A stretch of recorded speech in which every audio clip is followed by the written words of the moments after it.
Hello and welcome to my YouTube channel. If you're regular here, well, you surely by now know the score. I review many photographic, audio and video related products, cameras, audio equipment, microphones, sound mixers, podcasting equipment, etc.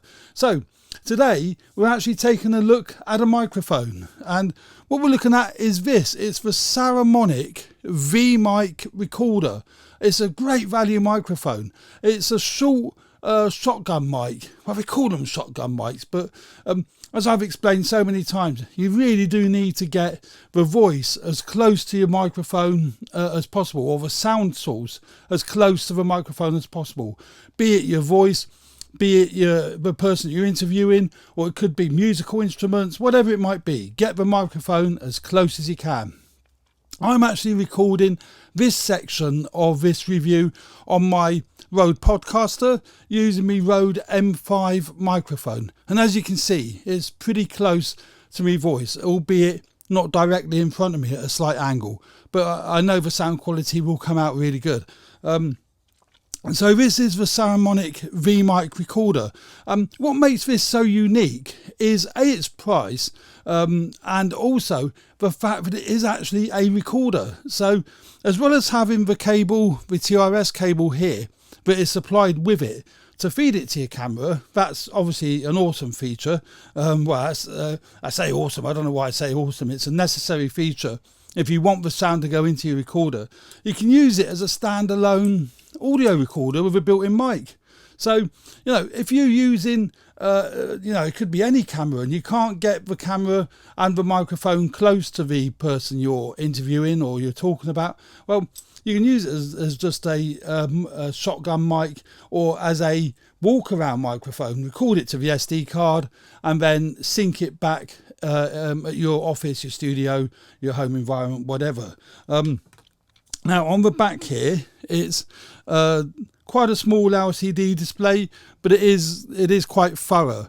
You can see at the top, you see at the top here, there's an audio level meter. Now that doesn't really give you an indication whether it's clipping or whether it's distorting.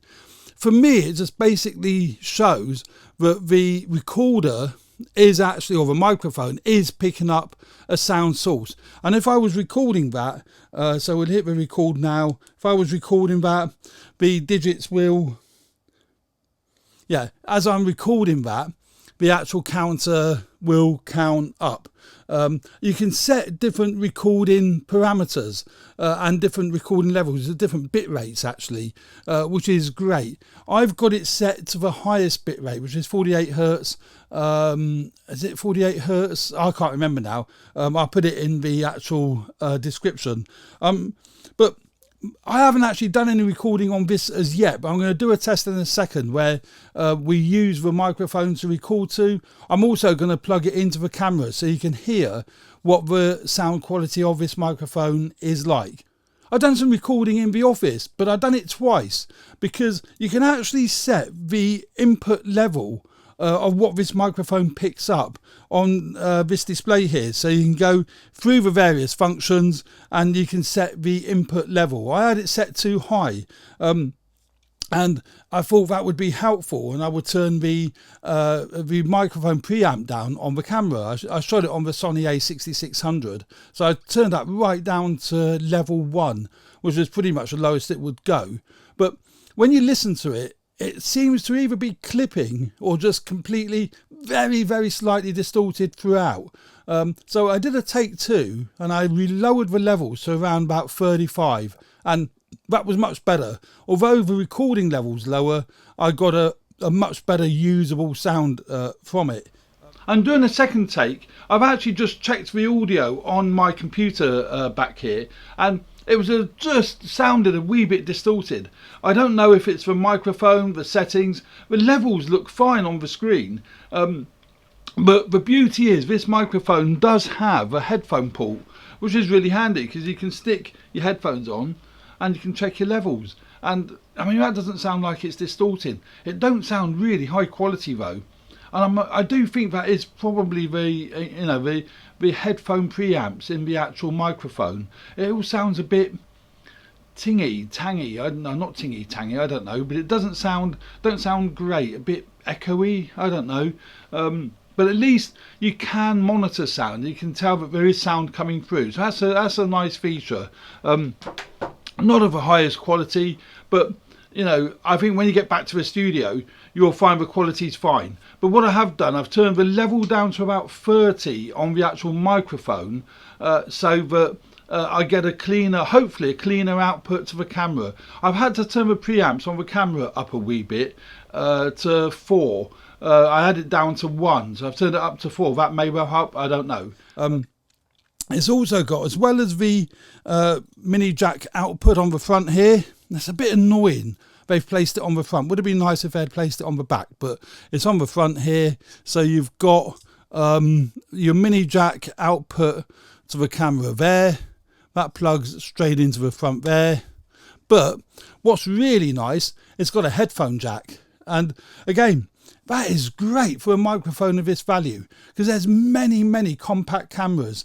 The Sony a6000, 6500, 6400, the Canon camera. There's a heap of them that have got mic jacks but don't have a headphone jack. At least now, if you bought this microphone, you can plug it in, the output into there and take that straight to your camera, but monitor the sound. So at least the microphone is receiving sound.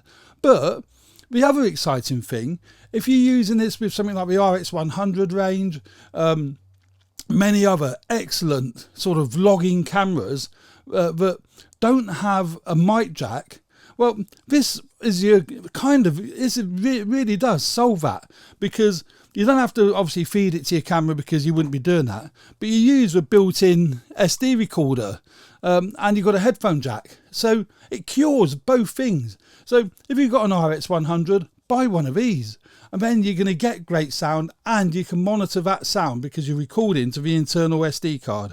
The SD card slots in the front here. So it takes 2 AA batteries, which is kind of absolutely fine. And then it's a micro SD card, just slots right in the front there. Very awkward to get in and out. It's a bit of a pain in the butt, really, to be honest, but that's the nature of micro SD cards. Even the little GoPros and the Osmo Action, they're all a bit of a pain in the butt getting the SD cards in and out.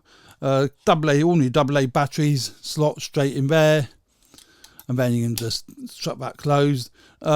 It's got a shock mount that's built into the microphone, so that does help noises if you're handling the camera.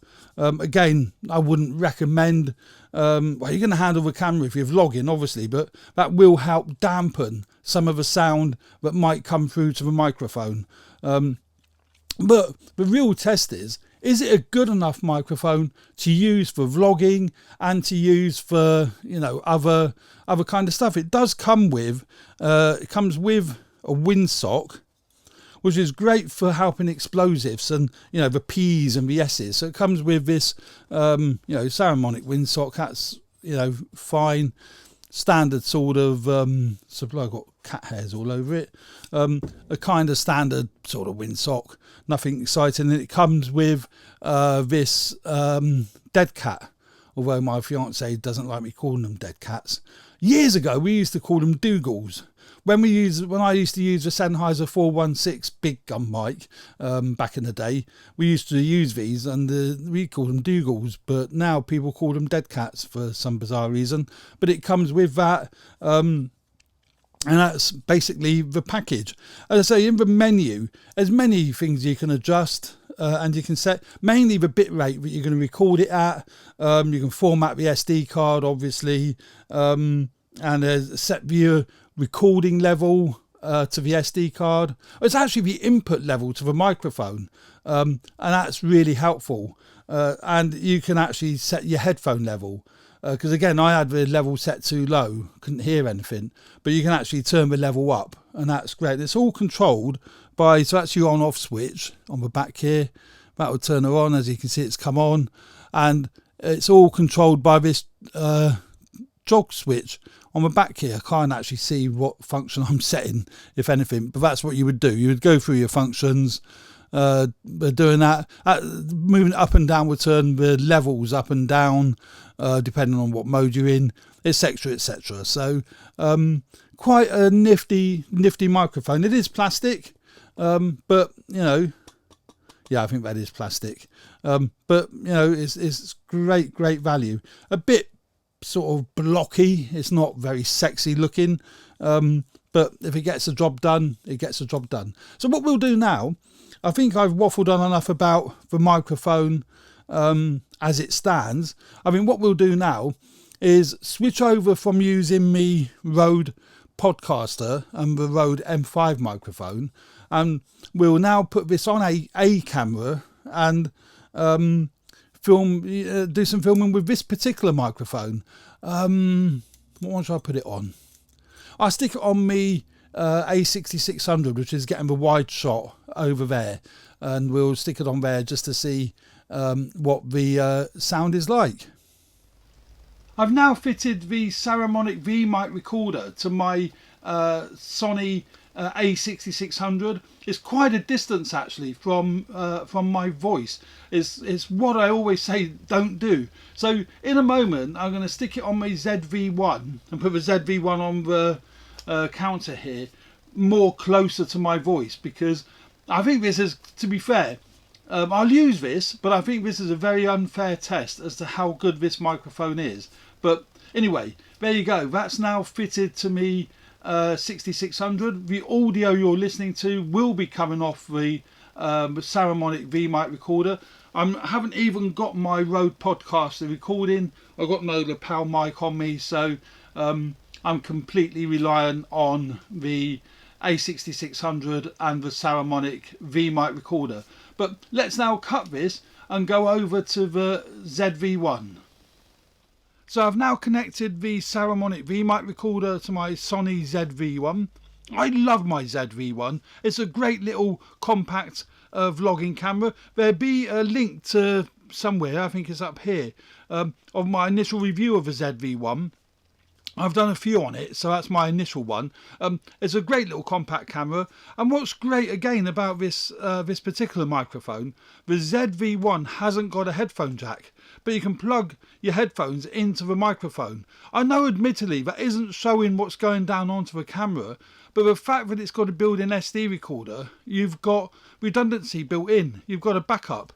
The other thing I love about the ZV-1, it's got a tally light, so you can actually see that it is recording. That does really help, particularly with me.